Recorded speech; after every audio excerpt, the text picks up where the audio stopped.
Do you know what age group of adults, married adults, are the most sexually satisfied? Well, it's those that are in their 50s and 60s and up. Yes, that means your parents.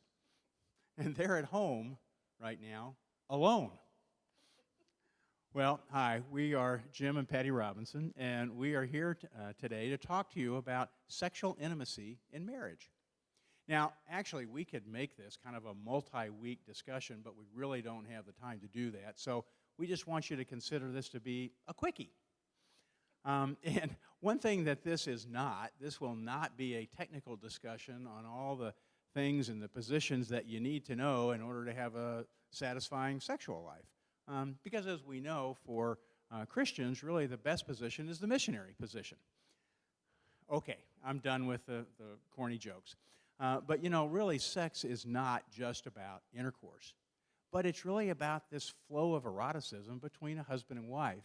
And when we say that, we don't mean the eroticism from Hollywood and from the movies or from those romance novels. No, what we're talking about is the kind that develops when you really understand what God's purpose and design for sex was in your marriage. And when we view our spouse as this beautiful creation of God. So we want to start today with some kind of interesting facts about sex in marriage. So the average couple has sex about 6 times a month, and it's a generous 45 minutes each session. So that means that less than 1% of your marriage is having sex. But that 1% is really important. But frequency varies, so be careful about comparison yourselves or comparing yourselves to another couple. Because normal is just a setting on your dryer, and a happy couple can have sex anywhere from 2 to 20 times a month. And just remember that many people embellish their sexual lives. You know, men and women view sex differently. Men view sex as a way to connect to their wives. They want to increase their intimacy and have this physical connection. And this is because of God's design. Because at climax, men produce the hormones vasopressin and oxytocin, which act as bonding agents.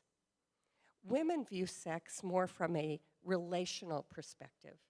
So a deep, intimate conversation is what prepares women to have a sexual encounter. You see, for women, this emotional intimacy is necessary for connection, and it's a way for them to express their emotional connection, where for men, they want to have sex to connect. Yeah, and you know, we may also believe that men will never say no to sex. Well, guys, let me tell you, there may be times when you do say no. And you have to realize that over time, your sex drive may not stay the same as it is today. In fact, research has shown that 20 to 25% of men will actually have a lower sex drive than their wives. So if that's the case with you, you're not strange. There's nothing wrong with you. This is just the case with a certain percentage of people. We've also found that most sex is actually planned out. Studies show that only about 1 out of every 20 sexual encounters are spontaneous. So it's okay to schedule sex. It doesn't make it less important. It doesn't have to take the romance out of it. Put it on your calendars. Make it a priority. It's okay. And we find even happy couples will sometimes have unsatisfying sex, up to sometimes 15, 20% of the time, right? So okay sex is okay. Right? And this passionate sex that we all want to have, you have to realize that studies also show that over time some of that can wane. You know, even out to 2 years after your marriage, it can begin, the sizzle can kind of become kind of a fizzle. But that doesn't mean that the romance has to go out of your marriage or out of your relationship. It doesn't. Or that there's really anything wrong with you or you as a couple. Yeah, there are predictable times when your sex life may be at risk. the birth of a baby because of hormonal changes and just sheer exhaustion. When teens are in the home, which ironically happens about the same time that a woman goes through menopause. So lots of hormonal changes at that time. When the family is under financial stress or there's family stress, there's poor physical health, all of these things can affect your sexual life and put you at risk. You know, sex is shown to ease tension and stress because dopamine is released during sex. And dopamine is a neurotransmitter that acts on areas of your brain to give you feelings of pleasure, satisfaction, and motivation.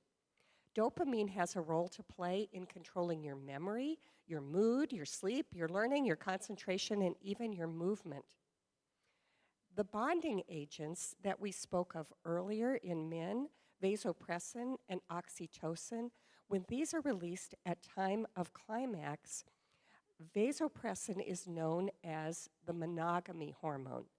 So men who are shown to have more frequent sex with their wives, because of this monogamy hormone, are actually more committed to their wives and to their children. Actually, sex slows down aging. That's why Jim and I are so young. That's right. If you have frequent sex as a woman before menopause, the loss of your vaginal lubrication will actually be less, and it contributes to overall vaginal health. It also decreases prostate issues. A 2016 study found that men who ejaculate more than 20 times per month reduce their prostate cancer by about 20%. But the most important thing is that the most important fact is that God designed sex. So a little bit about our story. When Jim and I were young, the word pregnant was not even used in mixed company, so I can't believe that I'm saying these words to you. My mother would be horrified. But, you know, we just didn't talk about it. And our parents would even whisper, "I think she's PG," which, of course, was short for pregnant. Girls who became pregnant out of wedlock were sent away to a home where they were treated and their babies were put up for adoption. The girls would simply disappear for 9 or 10 months, and then they'd reappear in the community. Well, my mother was very fearful that one of her daughters might become pregnant while unmarried. So she reminded me each time I went out on a date not to let a man go into, or a young man go into my red zone. And that was from my neck to the top of my knees. Well, when Jim and I got married, he was in my red zone. Oh no. You know, as young women, we were told no, no, no. And then one night we were married and we were told go, go, go. So this was very confusing. Sex was mysterious and it had a lot of fear attached to it. And this fear came because women were wanting to prevent pregnancy. So my main motivation for staying pure as a young woman was this fear of pregnancy. And I'm here to tell you there are many more good reasons than fear to stay celibate before marriage. Marital research indicates that when a couple begins to have sex outside of marriage, their relationship actually stops growing. Because you see, there are 27 different hormones that are released when you are sexually active and when you reach climax.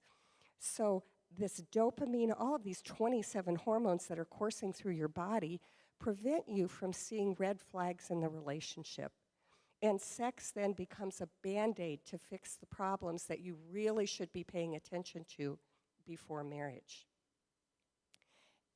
You know, couples then just don't decide really to be married. They kind of slide into marriage. We know that this also can erode commitment and trust. So those to me seem like better reasons to wait, besides the biggest reason is to honor God with our bodies. So we kind of have found that there are four main problems with sex. Problem number one is our theology. You know, most of us tend to view sex as either good or gross. So gross is kind of what I believed prior to marriage. It was like, ooh, my parents really do that? Ooh. Ted Cunningham, who is a pastor at Woodland Hills in Branson, Missouri, said this: sex is dirty, gross, and wrong, so save it for the one you love. Sounds wonderful. All right, so problem number two. We make too much of sex. We can obsess about it. It becomes the thing. And it becomes the thing that determines how well our relationship is doing. And that is something that is not what God intended. Now, having a healthy sex drive, that is really good for a marriage. But if we are obsessing about sex and obsessing because we're really focused on, well, we're really wishing for a lot more sex in our marriage, or we really want the quality of our sex life to be just so much better than it is, or if you start thinking that, wow, your marriage would be so much better if you just have sex more often, then you could be making more of it than we really should be. And if you do that, the result of it is you may try to be manipulative. You may try to manipulate your spouse to get what you want, or if you find that you're getting angry when you don't get what you want, then you are probably making too much of sex, and this is not what God intended for us to do.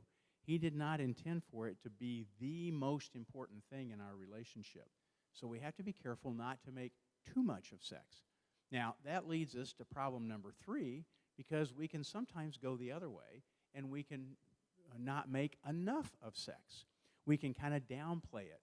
We can compartmentalize sex. We can minimize it in our relationships. And we can just say, well, it's just sex. It doesn't really affect the rest of our relationship. But it does.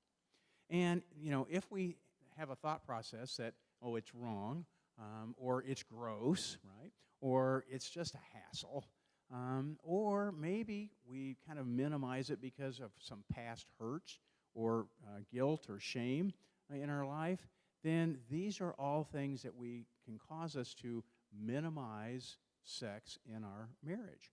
As a result, that also can result in some bad behaviors, because sometimes then we can begin to kind of use it as a bargaining chip in our relationship with our spouse. Or we can use it to try to exert control in our relationship. So the problem with that is that then we miss how much sex is a part of God's plan and design for marriages, and how it was designed to be this beautiful image of oneness. So we don't want to make too much about it, nor do we want to minimize it, because it minimizes God's design for oneness for you as a couple. Problem number four is that there's a lot of hurt and baggage around sex. You know, a fourth of women and one out of every 6 men have been sexually abused. There's the sexual pain of abortion, infertility, pornography. There's our sexual past where we feel guilt and shame. You know, the other partner may play a compare and contrast game, wondering if they measure up to the past experience of their husband and wife. It's much healthier to talk about the past, forgive one another, and then put energy into forging your new relationship.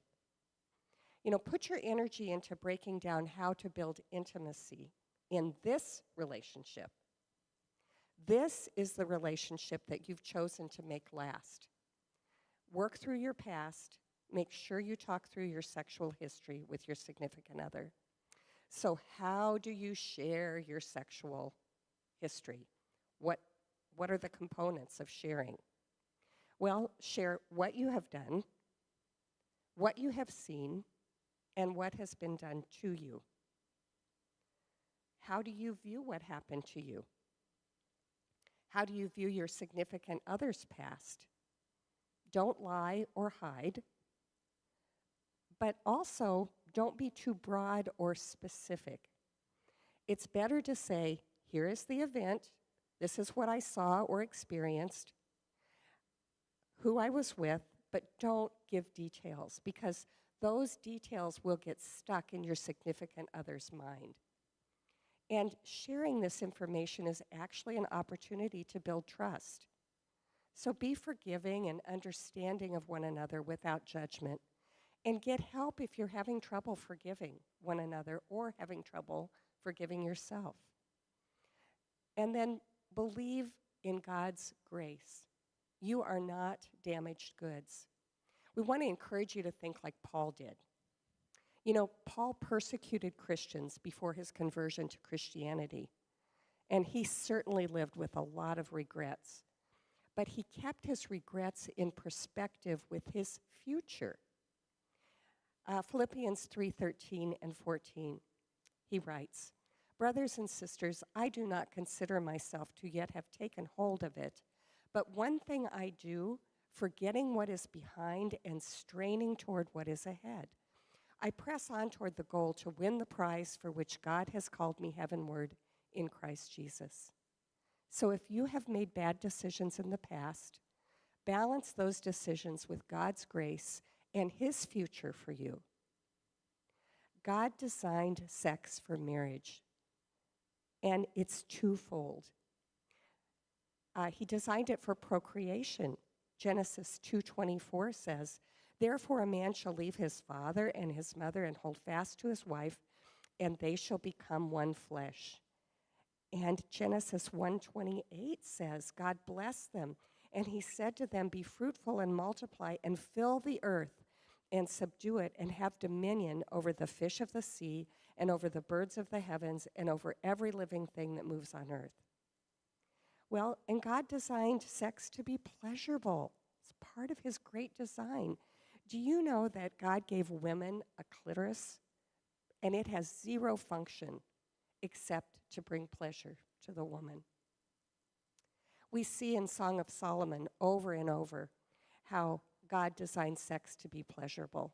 Here's just a little snippet from Song of Solomon 5:1.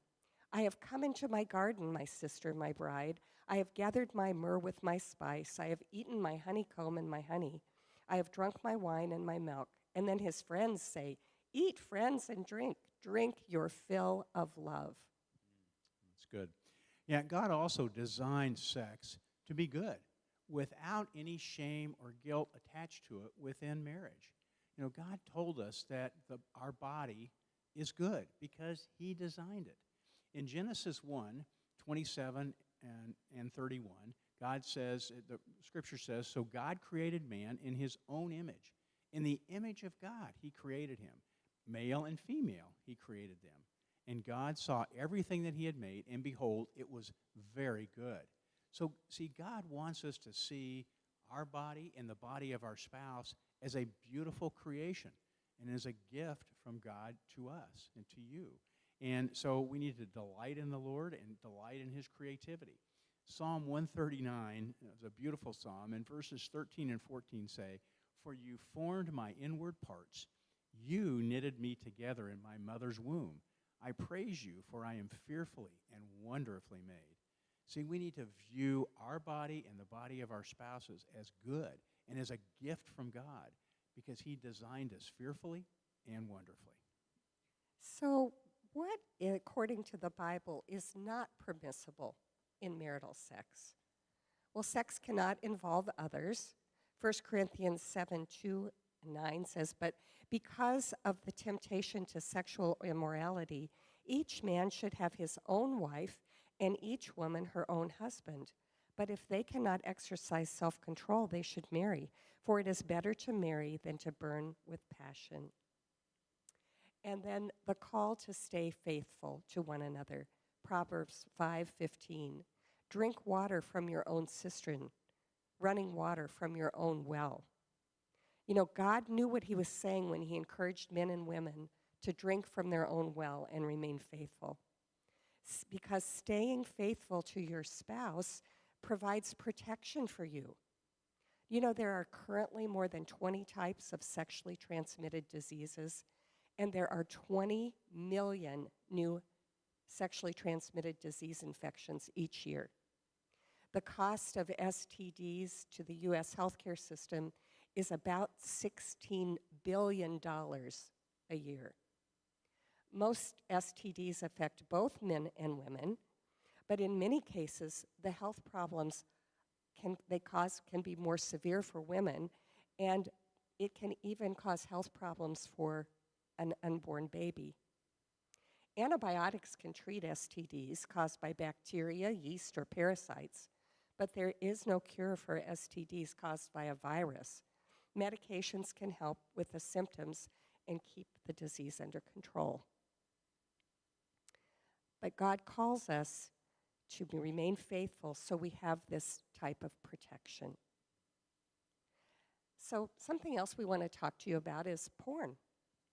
We said earlier that one thing that is not permissible in Christian marriage is to invite another person into your marital bed. And actually, porn is doing just that. If you are viewing porn, you are inviting another person into your marriage. Matthew 5:27-32 says, "You have heard what it was said, you shall not commit adultery. But I tell you that anyone who looks at a woman lustfully has already committed adultery with her in his heart." So looking at someone lustfully is committing adultery in your heart. This includes pornography and fantasizing about another person. Do you know the age of men with the most erectile dysfunction?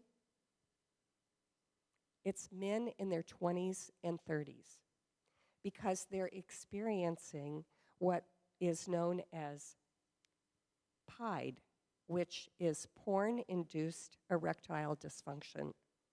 You see, these men are not able to have an erection without first viewing pornography. So if porn is a problem for you, we urge you to get help. There's a local ministry that's actually based here in Eden Prairie called Faithful and True.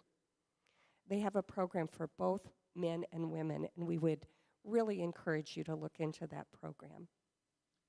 All right, so the next point about what's not permissible in marital sex is sex cannot be something that would hurt or harm your spouse. Now, that's either physically or emotionally, so you have to think about that. So Philippians 2:3-4 says, "Do nothing out of selfish ambition or vain conceit. Rather, in humility, value others above yourselves, not looking to your own interest, but each of you to the interest of others, including your spouse." And sex also can't violate your spouse's conscience. So if there's something that they are just not comfortable with, then don't do it. Romans 14:13 reminds us, "Therefore, let us stop passing judgment on one another.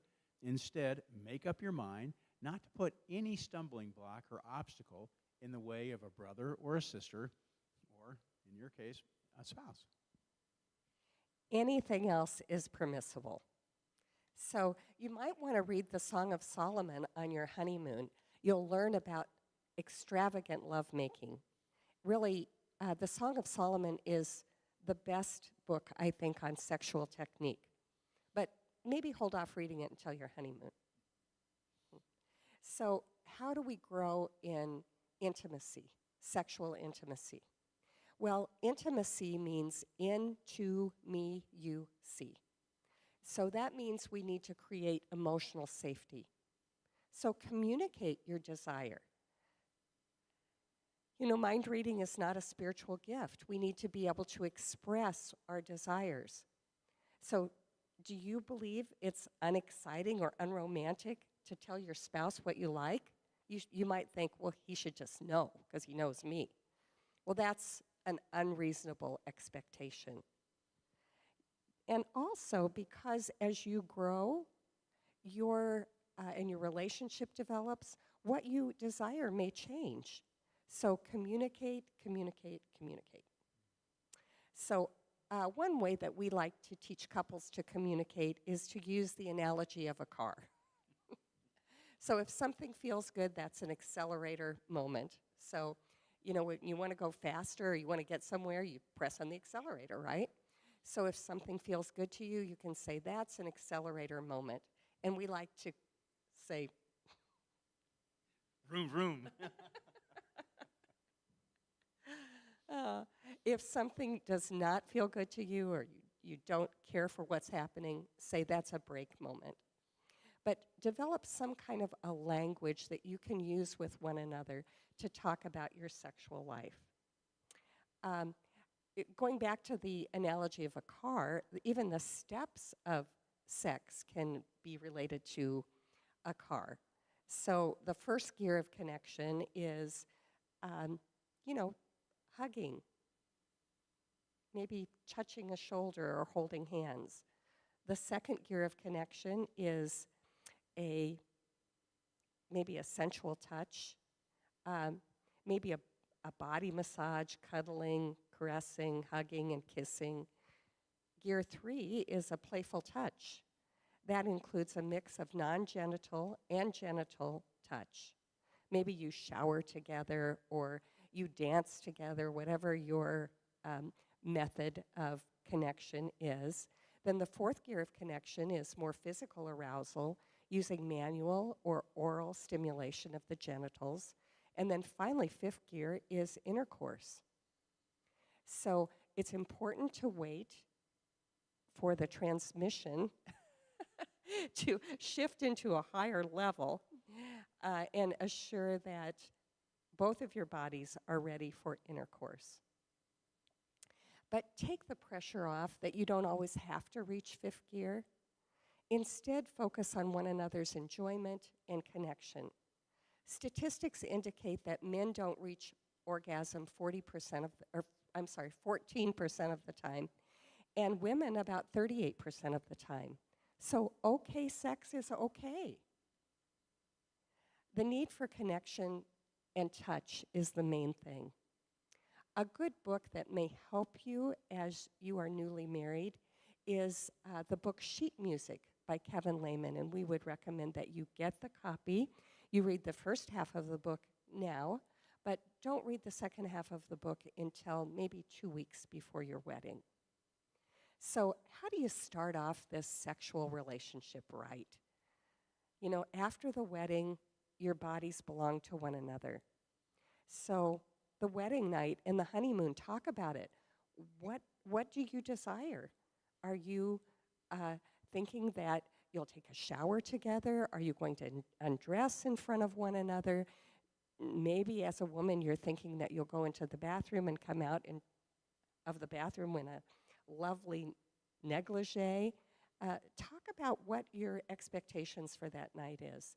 And we would say, if you have a long day, talk about whether you even want to consummate the marriage the first night. Weddings can be very stressful and very tiring.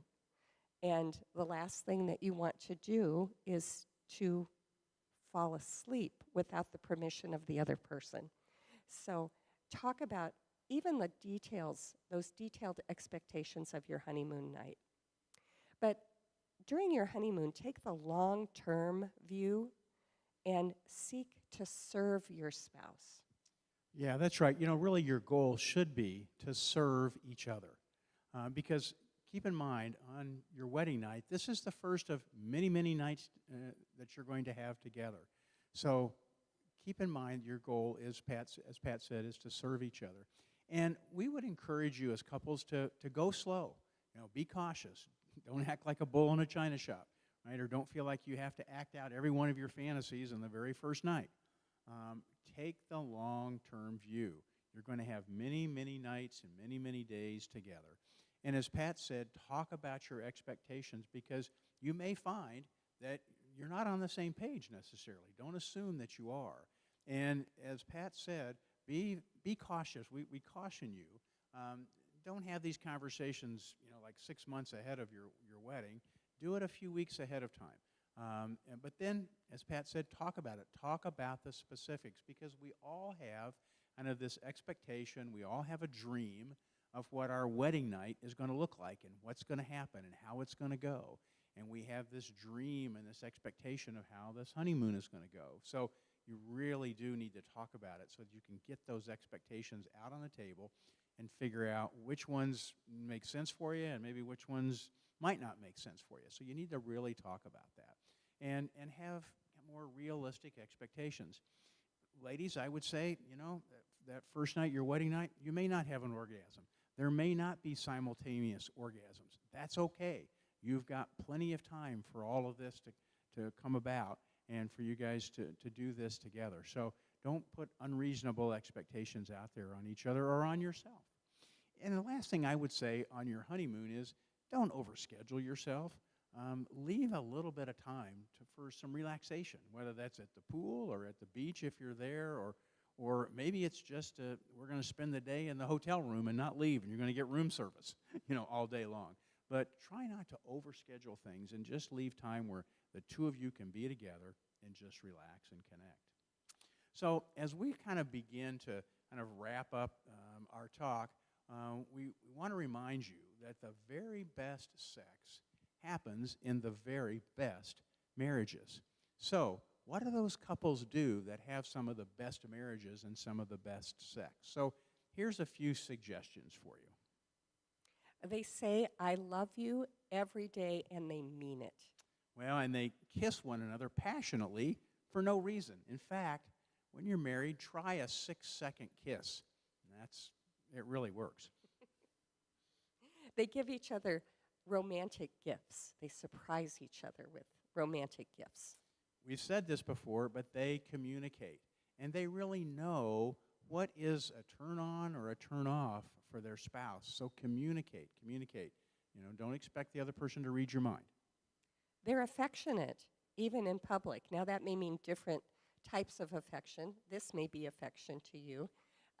Holding each other close may be affection. So you have to talk about what your public display of affection is and how you feel comfortable with that. Yeah, they play and have fun together. They cuddle. And they make sex a priority. It's not just a to-do item on your checklist. Yeah, they stay good friends. And guess what? They communicate. I said that before, right? They talk about their sex lives. They have weekly dates. They try to get a romantic getaway trip at least once a year. And most importantly, they grow their spiritual life together, but they also turn toward and support one another. So we want to thank you today for your attention. We want to now turn it back over to your leaders for some table time and for you to have some talk in your small groups. But Pat and I really want to just wish you all the best and many blessings on your marriages. So thank you.